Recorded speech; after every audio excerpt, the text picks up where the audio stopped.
network, as well as how they are going to programming the thing, and what are all the hardware sections they have. That is what actually we are going to see in this particular topic.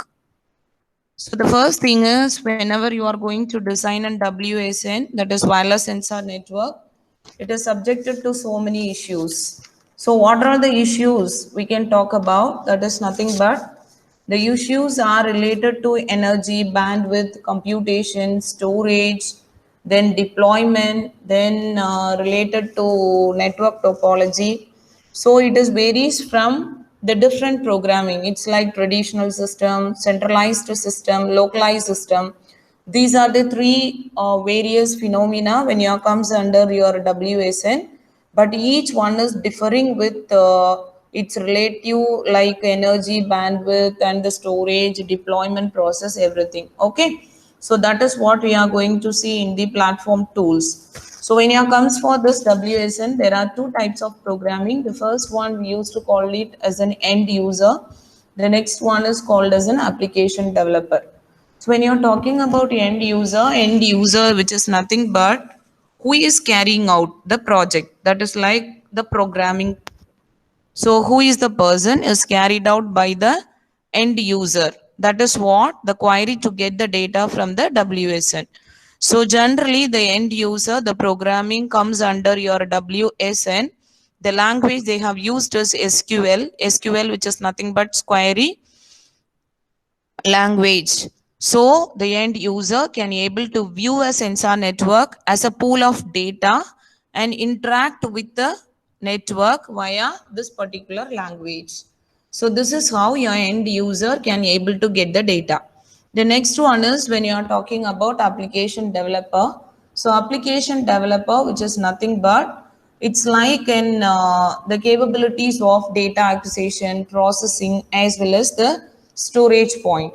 So how the person can able to get and encode an application logic for a high level of abstraction. That is, it's like getting the your programming concept. So the person has able to structured enough to allow efficient execution on the distributed platform. This is how the application developers, we are talking about the programming in your WSN. So when you comes for this platform tool, the various things we are going to see about. The first one is like sensor node hardware. Then what are all the programming challenges? Then node level software platform. Then simulator.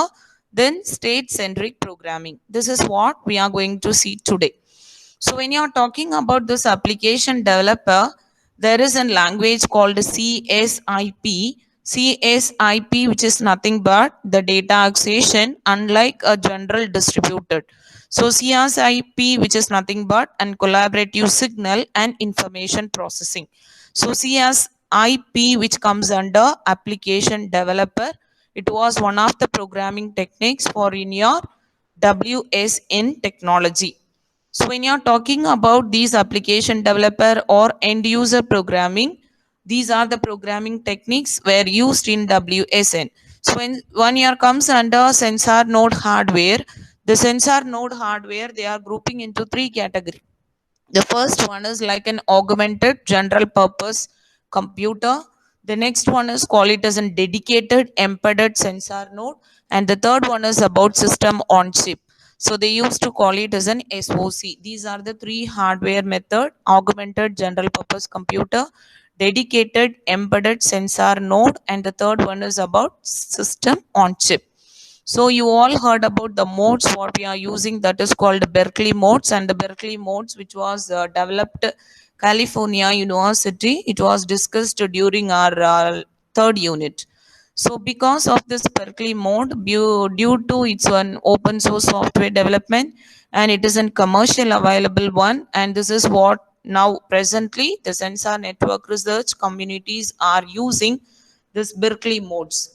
So when you're coming for augmented general purpose computer, it is like they are using the programming is called Vinci and Linux. They are the operating system the people used to go, And the example of this augmented general purpose computer is PC104 as well as PC140. These two are an example of augmented general purpose computer, PC104 as well as PC140. So when you're talking about the just general, like augmented general purpose computer, and here the supporting wireless communication protocol they have used is 802.11, and it has an higher processing capability and more power hung. I mean, like going for augmented general purpose, it requires more power, and it is a fully supported popular programming language. And the example is PDA. So PDA, which is nothing but it's like an privacy preserving data aggregation. So PDA, which is like the device they have used in augmented general purpose computer, is privacy preserving data aggregation in WSN. So the general thing, the next one is about dedicated embedded sensor node. So when it comes for dedicated embedded sensor node, it is like an to keep the program footprint small to accommodate their small memory size, and the supporting embedded sensor nodes they used to call it as in tiny OS, Mica modes as well as NESC. So NESC, which is nothing but an embedded language programming techniques used in tiny OS operating system. And typically it is like an the programming technique, it is look like an C programming. So the next one is when you comes for the another programming is SOC, which is nothing but system on chip. So when you are talking about system on chip, it is like an low power. But when you are talking about system on chip, it is like an the examples are we can what the phone what we are using today, smartphone, tablets. It is like an integrated the overall thing on a single chip. That is what SOC we used to call. So the system on chip it's look like a coin. So this coin itself, all the programming, like all the processing modules installed in one single chip. It is like CPU, then general purpose GPU, the GPU which consisting of all the graphics, then DSP, memory, connectivity modules like Wi-Fi, USB, then FM module, then camera as well as sensors. Everything will be installed in the single package. That is what actually call it as a system on chip.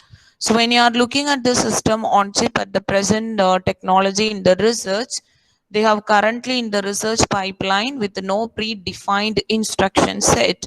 There is no software platform support is available. So this is what your SOC is talks about.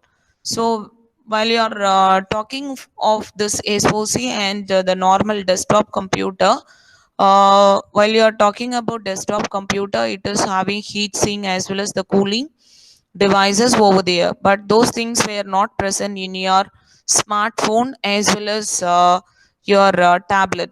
So the life scan, that is the processor life time is very much less when you are talking about this system on chip concept. So this is what you can just look at the diagram. This is what your Berkeley modes. In Berkeley modes, there are so many modes are available. It's like in Mica 2, Mica 2 dot, then Mica. These are all the things were developed in California University.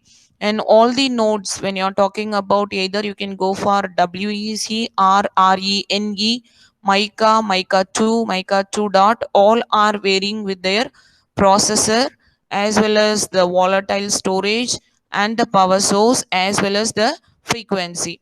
So they are all compared with these frequencies. While we are talking about the microprocessor, for Mica it is about 4 megahertz with 8 bit, and for Mica 2 it's for 8 megahertz with 8 bit. So likewise they are differing with various parameters. So when you are talking about this Mica mode is consisting of two CPU. It's like Atmel as well as microcontroller, and the memory inside the microprocessor is about 512 KB, and it's have an separate 512 KB flash memory unit. Then comes for input output, we are having 51 pin, and the sensor board sensing devices for various parameters sensing. It's like in temperature, light, acceleration. Then for microphone we have, and you have an UART, that is universal asynchronous receiver transmitter, is also embedded inside the mica mode. Then comes for energy saving, that is also we have two modules. So likewise your mica mode, it consisting of. So when you are talking about this augmented computer, the augmented general purpose computer, we are having two things generally. One is called virtual reality and the next one is called as an augmented reality. Augmented reality and the virtual reality both are different when you are talking about the concept of augmented general purpose computers. So virtual reality, which is nothing but it consisting of an headset along with the mobile phone, that is what virtual reality. Augmented reality, which is nothing but whatever the thing you want to look at or you want to see, everything is closer to you. Likewise your virtual reality and the augmented reality is differ. For an example, we can talk, I mean, like you all heard about the game Pokemon. So this Pokemon, it's an example of augmented reality. But virtual reality, which is nothing but it's like an headset. If you are wearing that headset, you can able to see all the things, whatever the picture or the animation, they you can able to see it like a 3D camera. That is what virtual reality. Augmented reality, the best example is Google Glass. That is how the technology development is presently having. And for augmented reality, the thing is real as well as the duplicated one, both are merging together. That is what actually call it as an augmented reality.